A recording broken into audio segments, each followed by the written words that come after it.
आज का टॉपिक शुरू होता है एक ऐसे राज के साथ जो आज तक किसी साइंटिस्ट ने 100% कंफर्म नहीं किया, लेकिन हर नई डिस्कवरी से लगता है कि यूनिवर्स हमसे कुछ कहना चाहता है। ऐसी अजीब सिग्नल्स, ऐसी लाइट पैटर्न्स, ऐसे कॉस्मिक मैसेज जो शायद बिलियंस ऑफ ईयर्स पुराने हैं, लेकिन असल सवाल ये है, क्या हम उन्हें समझने के लिए रेडी हैं?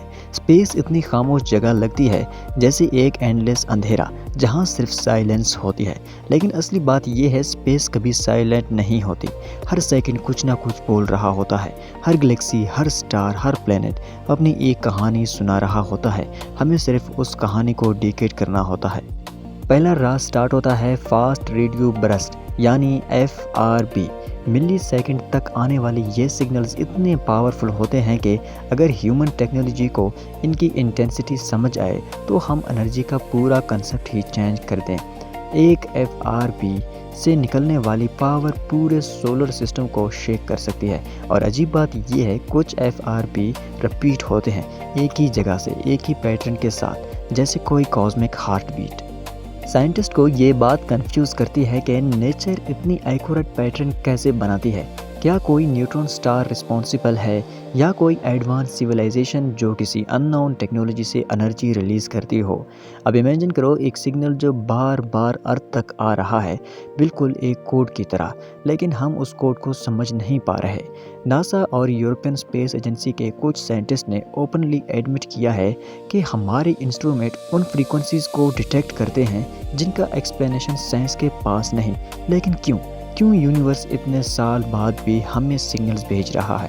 अब चलते हैं ताबे स्टार की तरफ। ये वो स्टार है जिसने साइंस कम्युनिटी को हिला कर रख दिया। एक नॉर्मल स्टार कभी इतना ज़्यादा डिम नहीं होता कि अपनी ब्राइटनेस को 22% लूज कर दे, लेकिन टैबी स्टार्स एग्जैक्टली यही करता है। एकदम से उसकी रोशनी कम हो जाती है, फिर वापस बढ़ जाती है, फिर दोबारा डिसअपेयर होती है। ये कोई प्लैनेट नहीं हो सकता। प्लैनेट अगर स्टार के सामने आए तो एक फिक्स्ड पैटर्न बनाता है, लेकिन यहाँ पैटर्न ही नहीं, हर बारी डिमिंग अलग, जैसे कोई ह्यूज इरेगुलर शेप, कोई कैंट स्ट्रक्चर वहाँ से गुजरता हो। साइंटिस्ट ने एक थ्योरी दी, डायसन स्ट्रक्चर, एक ऐसी मेगा स्ट्रक्चर जो किसी एक्सट्रीमली एडवांस सिविलाइजेशन ने बनाई हो। एनर्जी कलेक्ट करने के लिए ये आइडिया साइंस फिक्शन नहीं, ये थ्योरेटिकल फिजिक्स का हिस्सा है। अगर कोई सिविलाइजेशन हमसे 1000 ईयर्स नहीं बल्कि 1 मिलियन ईयर्स एडवांस हो तो वो अपने स्टार्स का तमाम एनर्जी आउटपुट कैप्चर कर सकती है। And that is mind blowing.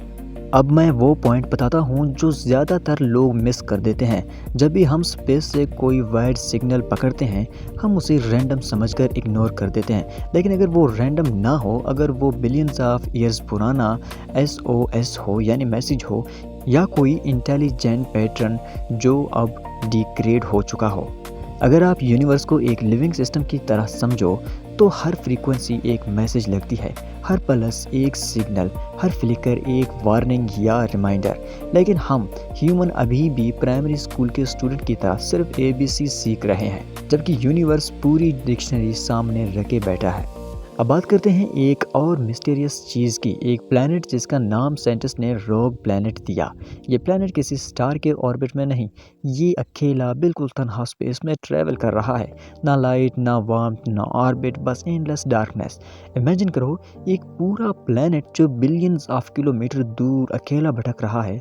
ये अकेलापन कोई एक्सीडेंट नहीं होता, मे बी किसी स्टार के एक्सप्लोजन ने उसे सिस्टम से बाहर फेंक दिया, या किसी एडवांस सिविलाइजेशन ने अपने एक्सपेरिमेंट की वजह से ग्रेविटेशनल बैलेंस को बदल दिया। एक और थ्योरी ये कि रोग प्लैनेट्स पर लाइफ हो सकती है। क्योंकि प्लैनेट के कोर में हीट होती है, सूरज की ज़रूरत नहीं होती, डीप अंडरग्राउंड ओशियंस होते हैं और वहाँ माइक्रोबियल लाइफ पॉसिबल हो सकती है।